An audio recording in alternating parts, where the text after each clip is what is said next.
Welcome to Caucus. I'm Steve Adubato. So what can and what is being done to support female veterans? Here in our studio to discuss some of the biggest challenges facing female veterans, we're joined by Alba Pagan, who is a veteran of the U.S. Navy and Director of Military Affairs at Cornerstone Family Programs. Marcy Felsenfeld, Senior Program Officer of the Healthcare Foundation of New Jersey. Torie is a veteran who served in Iraq and owner of the Flag Brewing Company. Janine Decker is Women's Veterans Program Manager at the VA, the Veterans Administration, New Jersey Healthcare System. I want to thank all of you for joining us to talk about the challenges facing female veterans. And a couple things right up front. Marcy, we've had this conversation with you and your colleagues at the Foundation for a long time. You've been helping to support a lot of what we've done in this regard. $1 million plus that the Foundation has provided to support veterans' efforts. Why would it be different for female veterans in terms of what they're facing when they come back? Female veterans in the military are part of a minority. So as a result, many of the services that are available to veterans are target a different population. Some female veterans have faced trauma, both in the military and even before.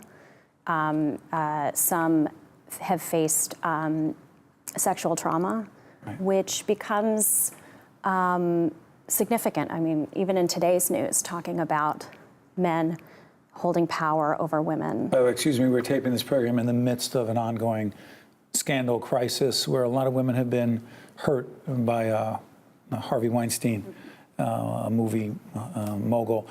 But this issue in the military is even more powerful. Certainly. I mean, when you're working... I shouldn't say even more powerful. When you're working within a hierarchical organization and certain people hold power over you, it can become the source of abuse.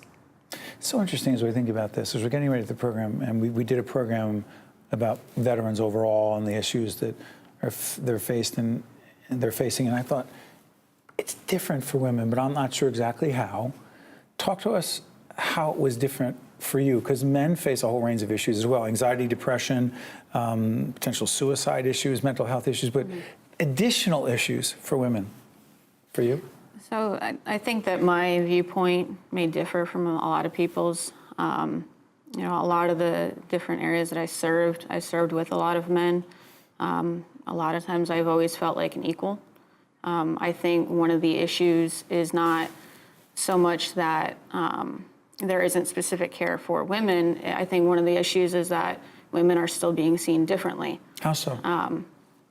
So, you know, with being seen as a veteran, you know, the fact that, say, a male veteran and a female veteran can be standing together, and you see that male... By the way, we see you standing right there in a picture. You can't turn your head behind you, but we see you right there. But you know, they may look at a guy and say that guy may have been an admin clerk or something. Not to take away from that job position, but that female, so like myself, you know, may have been a crew chief in Iraq or served in different positions, and they're going to look at they're going to look at the man, and they're going to assume that he more likely, you know, is at higher risk for PTSD than the woman. When that's not Why? Necessarily the case because of the different job positions and their experiences. Not in this situation. But what did you do when you were there? My second deployment, I crewed Black Hawks, and then my first deployment, I worked in communications. Could you go back for a second? You crewed Black Hawks. Can you actually decipher or explain to folks what the heck that means? It's a little bit of everything. From start to finish, you know, you're pretty much in charge of prepping the entire aircraft for the mission, and then you actually go out on the missions. When you're overseas, you serve in a lot of different capacities. Door gunner. I was with the Air Assault Battalion, so we trained a lot of those types of things. Okay. I want to thank you on behalf of everyone on public television. Thank you for your service. Thank you for your service.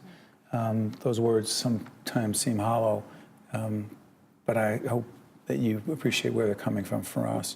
Could you describe your service? Yes, so I served in the U.S. Navy. I was stationed in San Diego. I did 2 deployments, one to 7th Fleet, which is the Pacific side, and then 5th Fleet, which is the Middle East. During my deployments, I was pretty much stuck on a ship from 6 to 8 months at a time. I was an engineer, male dominant field as well, and I could relate to some of the issues that she has coming out. Like what? For example, seeing the male as the veteran and not the women. You know, just every single day. You know, I go to school in the city, and you know, my husband can be wearing an Army hat, and then they thank you for his service. But then I could wear a Navy shirt, and it's just husband, Susan, misrepresented. for interrupting, your husband served as well. Yes, in the Army as well. He will get thank you for your service from people on the street in New York. Right. You won't? Right. So it's just not, I don't know, I guess. So it was in a male dominant field as well. And my experience was a lot different. I felt that I had to show myself or like continue to challenge all the males around me because, you know, I was the woman and, Yeah. you know. So let me ask you, Janine, when women veterans come in to the VA, what are the most dominant and challenging issues they are facing? Well, I think one of the important things to talk about is that a lot of women don't realize that they have benefits and that they can be seen at a VA hospital. Why wouldn't they know that? Well, they don't know. I'm not really sure why. We do try to go out as much as we can to outreach to the women veterans. I know I do. There's a whole outreach team that does that. I think that many women feel that the VA is only for men and it's not for women. Wow. They feel, and if they don't identify as veterans, that they wouldn't also know that they have benefits. So we were talking about this right before we got on the air, and it also came up in another program we did dealing with some mental health issues that veterans are facing. And Marcy, you weren't on that show, but you happened to be here when we were taping it. And one of the things that came up that I want to talk about here is that a fair number of veterans are saying they're not aware of, while they're in, they're not aware of the services. And then when you're out, you're either A, scrambling to find out, or not knowing it's there, or knowing it's that complicated, I know what I'm about to say, or knowing it's there and being reluctant, or some combination of a confluence of all these things. Am I overcomplicating it, Marcy?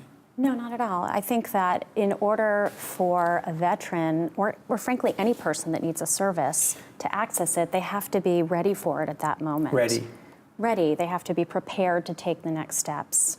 And during transition from military to civilian life, there are so many things that need to be handled at that point that, I mean, in some ways, the message needs to keep coming over and over again because at some point, somebody, a veteran might be ready. The message is? That there are services available within the VA.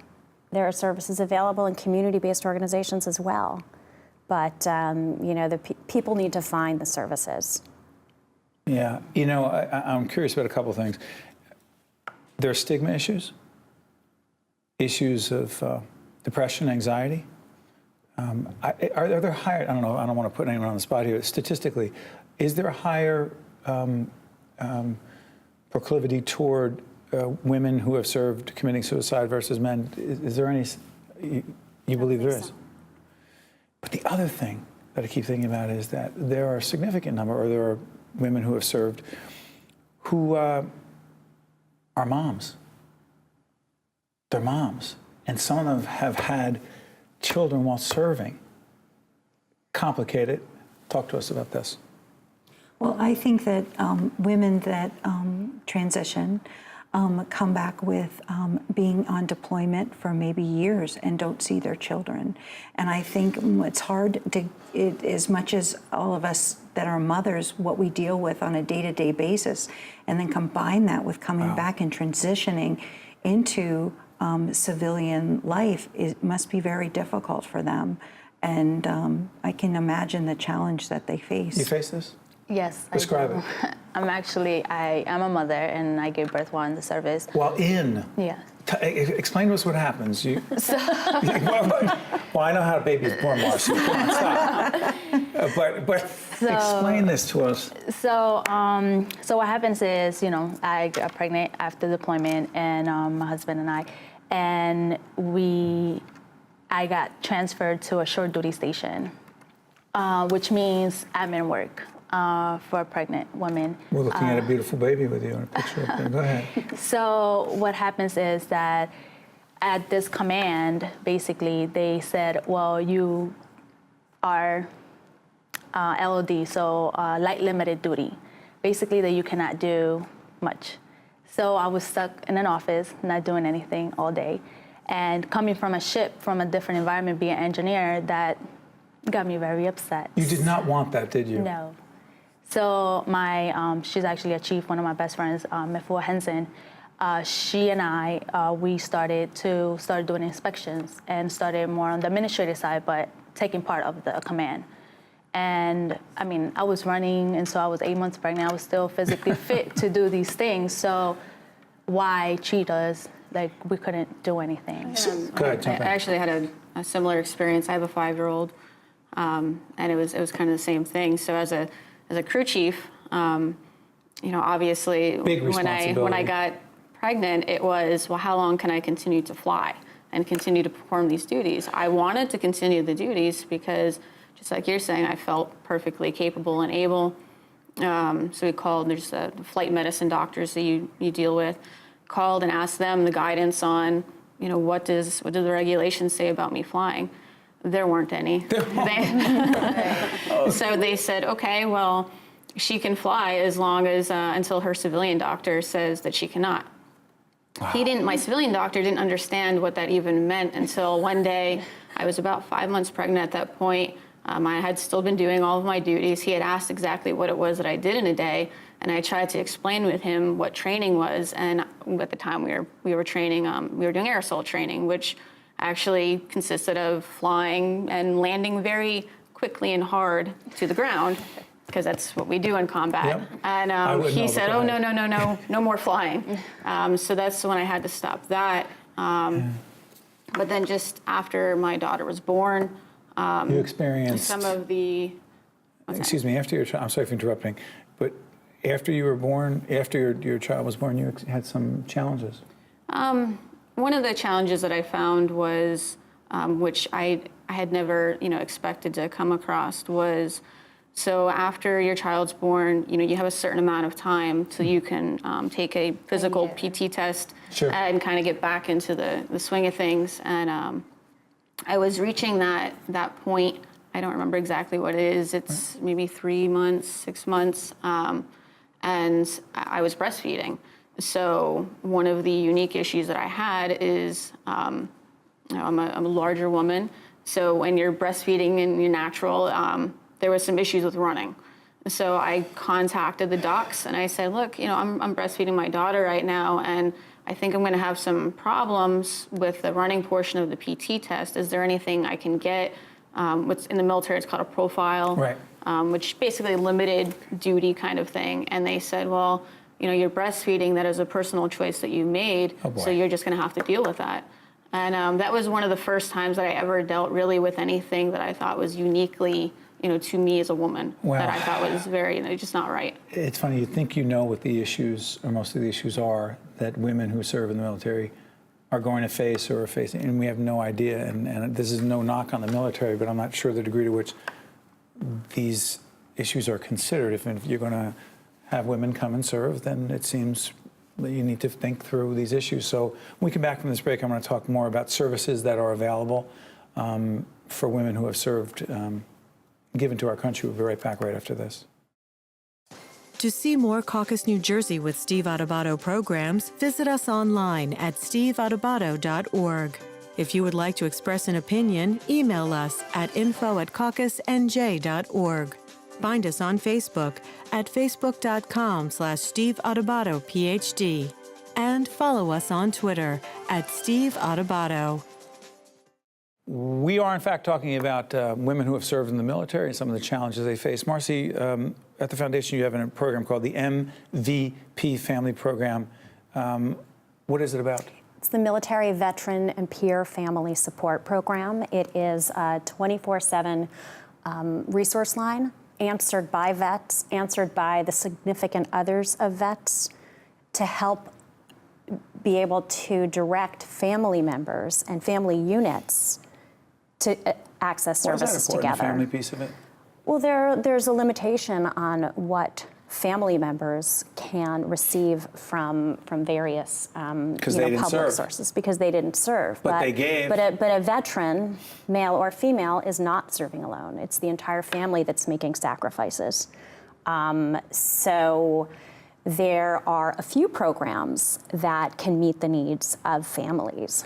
The MVP program is a primary example because it's initially by phone, and you can have that support at any moment. The programs for family members, the programs have to do with mental health issues. The programs have to do with beyond mental health issues, other health issues, if you will. But what I'm also curious about is, to what degree, I don't like using the word sisterhood, but is there a sisterhood, unofficial, informal sisterhood of women who have served that we can talk to people about? Right. So for me, as soon as I got out, I wanted to be around people who I served with or people that could relate. Yes. Not civilians? No. Okay, just checking. So I actually, went to the VA and said, how can I be around my people? But you did that. You took that initiative. Yes. Why? It was a need that I had to feel filled in me. Unfortunately for my experience, I'm not sure for anyone else's, but I was just handed a card and said, oh, just contact this person.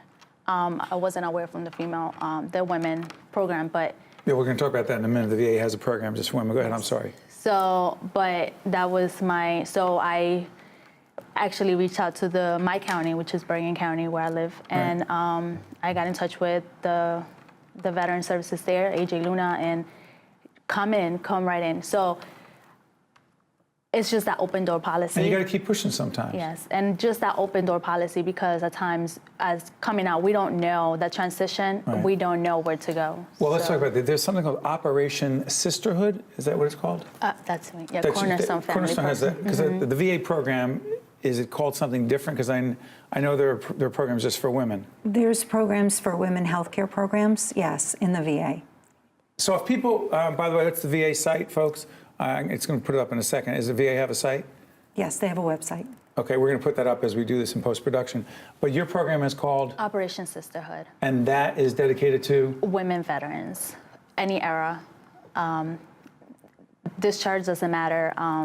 That's another thing with other organizations that just serve 9/11 veterans or other eras. We don't discriminate. And describe the VA's effort in this regard. For the VA, we have our healthcare program, and our healthcare program is kind of unique, I think, to the VA in providing care to our women. And one of the things that I think is special about it is that we have designated women's health primary care providers in all of our community outpatient clinics and both our large campuses, East Orange and Lyons. And what these providers do is they treat our women for any number of acute and chronic illnesses that they would have, as well as gender-specific screenings. So the women don't have to go to a separate gynecologist, which we also have as well at our VA facilities, to have a cervical screening done. They can have everything done, one-stop shopping at that primary care Makes a big visit. difference. Yes. Also, all of our providers and our clinicians, they have training, continuous training through the VA for being sensitive to women, knowing of our population that has suffered trauma and can, has PTSD.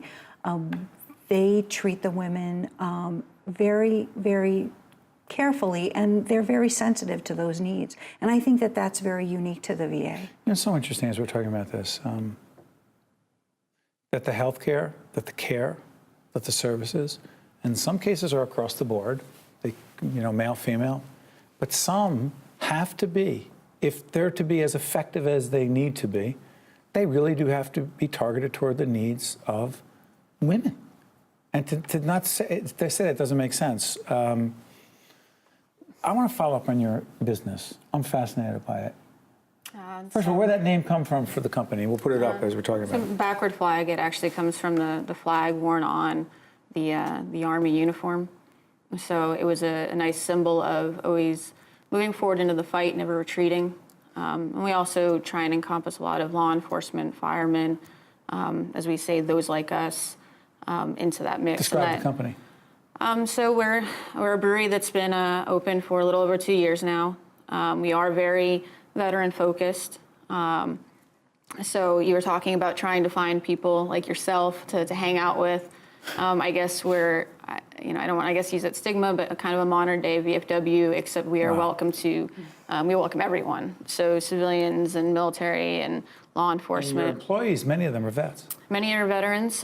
We have some law enforcement, firemen.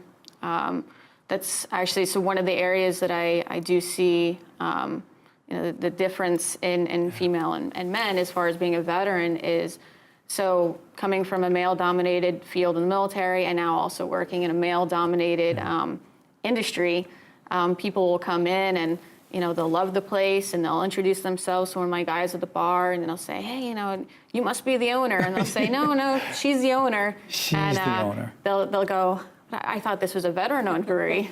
And that's when... Stereotypes. But it's one of those things that we've learned to laugh about. You do laugh. And if anything, it opens up a conversation. Real quick, because time is limited, part of television. The nonprofit you're looking to create, what is it called? It's Arms to Artisans. So we just got all of our federal recognition, and we're looking to officially launch sometime February, March. So the point of that is to take post 9/11 veterans and transition them from military service into an artisanal field, because we're trying to teach that. Just similar to what we were talking about earlier, there's all these programs, do this, go to school, do this, do that, but there's not too many things that I think that are actually giving veterans things to do and create with their hands. And so we're trying to teach that, you can make beer, you can be a barista, you can do all these other things. And you be an entrepreneur in the process, Marcy. So many pieces to this discussion. I promise this will not be the last discussion we have here. As you're listening, what are you taking away from this? I keep thinking back about what it would be like to be, I think it's roughly 10% of the military is now female, to be in a minority. When you're in a minority, you're always working harder. You're always trying to prove yourself. You're always trying to overcome these stereotypes that can hold you back. You're a strong and independent person who is able to maneuver through an incredible bureaucracy. It must be so hard to come home and all of a sudden need help and need to seek out services, because most people can't help themselves if they have a mental illness. There are certain things that they need. And the barrier to access that care is significant. Yeah. But veterans, female and male, need to know, and our services need to have a very low barrier for entry. So while there's so many services available at the VA, it's such a complex system. If you can get in, excellent. If you're overwhelmed easily, it may be hard to access that. And veterans should know that there are providers in the community that can take care of them and help them. So to Marcy and to all of you, first of all, thank you again for your service. Thank you for everything you do every day. And I promise, as I said before, this will not be the last program we do that talks about services for veterans who have given so much and often face a whole range of challenges when they come home. Thank you all very much. Well done. Thank you. Construction companies work at the heart of our communities. So do the operating engineers of Local 825, who build our roads and bridges and ensure the safe transmission of energy that keeps us on the move. Local 825 works with contractors as partners in quality, safety, and training. Our achievements stand as monuments to collaboration that will last for generations. This message has been brought to you by the members of Operating Engineers Local 825. Better building begins here. Also brought to you by the Community Food Bank of New Jersey and by Horizon Blue Cross Blue Shield of New Jersey.